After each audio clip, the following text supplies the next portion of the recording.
Hi, welcome back to my YouTube channel. Let's see how to clear the caches in Android devices.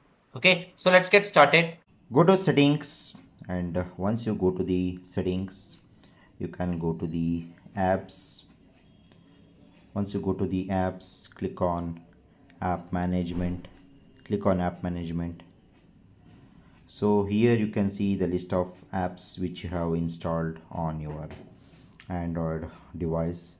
Suppose if you want to clear the cookies and caches for any particular application, suppose if I choose Amazon application, and once you go to the Amazon application, here you can see the various options: manage notifications, permissions, battery usage, data usage, and the storage usage. Okay, so what you can do is, like, you can just click on the storage usage.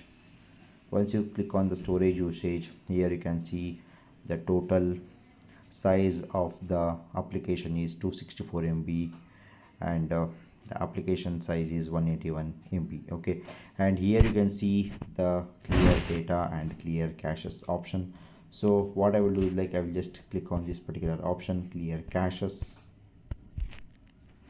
So now all the cookies and caches are removed for this particular application, that is for the Amazon application. Okay, in the similar way you can also do it for any kind of application which you have installed on